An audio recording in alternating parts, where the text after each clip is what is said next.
Megalodon नाम का ये दानव जीव क्या सच में धरती से गायब हो चुका है या फिर आज भी ये समुद्र की गहराई में छिपा हुआ है? आइए जानते हैं। एक मादा मैगलाडोन की एवरेज हाइट 45 से 60 फीट तक होती है। मैगलाडोन इतनी ज्यादा विशालकाय शिकारी थी कि ये सिर्फ ब्रेकफास्ट में ही एक व्हेल मछली के जितनी बड़ी फिश खा जाती थी। अब जैसे एक बड़े एस्ट्रॉयड के गिरने से एक झटके में डायनासोर का अंत हुआ था, ठीक उसी तरह ऐसा कुछ इस मछली के साथ नहीं हुआ, क्योंकि धरती पर कोई एस्ट्रॉयड नहीं गिरा था, बल्कि धरती पर एक पाइलोसीन आया था। आज से करीब 5.3 मिलियन साल पहले धरती पर एक ग्लोबल कूलिंग की शुरुआत हुई थी। ये एक ऐसा ह्यूज क्लाइमेट चेंज था जिसने पूरी धरती को पूरी तरह से ठंडा कर दिया था। पाइलोसीन के बाद आई एक बहुत ही खतरनाक आइस एज, और इसकी वजह से धरती का टेम्परेचर बहुत ज्यादा कम हो गया था। साथ ही धरती की टेक्टोनिक प्लेट्स में होने वाले चेंजेस ने कॉन्टिनेंट्स के बीच में एग्जिस्ट करने वाले पुराने और नए सीवेज को पूरी तरह से बंद कर दिया था, और इसके साथ साथ यूरेजिया से अफ्रीका तक जाने वाले सीवेज भी पूरी तरह से बंद हो गए थे। मतलब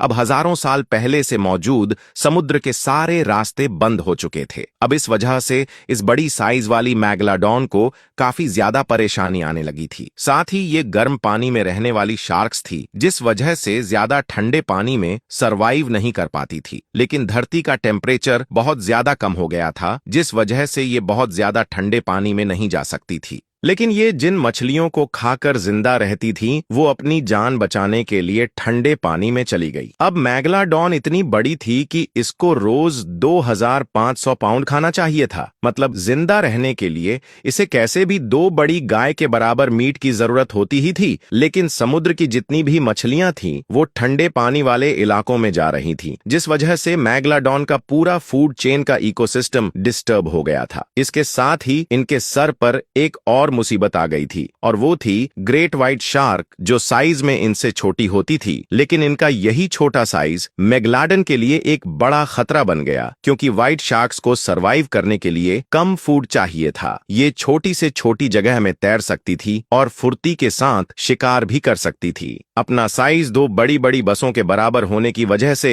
मैगलाडोन भूखी मर रही थी। वहीं दूसरी तरफ ये व्हाइट शार्क और आ गई थी। इनके खाने में हिस्सेदार बनने के लिए अब सिचुएशन ऐसी हो चुकी थी कि मैगलाडोन को जिंदा रहने के लिए थोड़ा भी खाना नसीब नहीं हो रहा था। अब आपके माइंड में एक क्वेश्चन आ रहा होगा कि क्लाइमेट चेंज की वजह से या किसी और शिकारी मछलियों की वजह से इतनी बड़ी शिकारी मछली धरती से कैसे एक्सटिंक्ट हो सकती है? दोस्तों, इनके विलुप्त होने के पीछे एक बहुत बड़ा रीजन जेनेटिक डाइवर्सिटी की कमी होना है। जब पूरी दुनिया में ठंड बढ़ रही थी तो हर चीज जमने लगी, और जो पोल्स थे वहां की बर्फ ने पिघलना बंद कर दिया। आपको बता दे, ये जो पोल्स की बर्फ होती है, यही पिघल कर फ्रेश पानी समुद्र में मिलाती है। जब ऐसा होना बंद हो गया तो जो समुद्र का पानी था वो भी धीरे धीरे जमने लगा, और इसमें फ्रेश पानी की कमी होने लगी, जिस वजह से समुद्र में मौजूद पहले का जो पानी था उसमें नमक की मात्रा इतनी ज्यादा बढ़ गई कि उसमें किसी भी मछली का जिंदा रहना नामुमकिन हो गया था।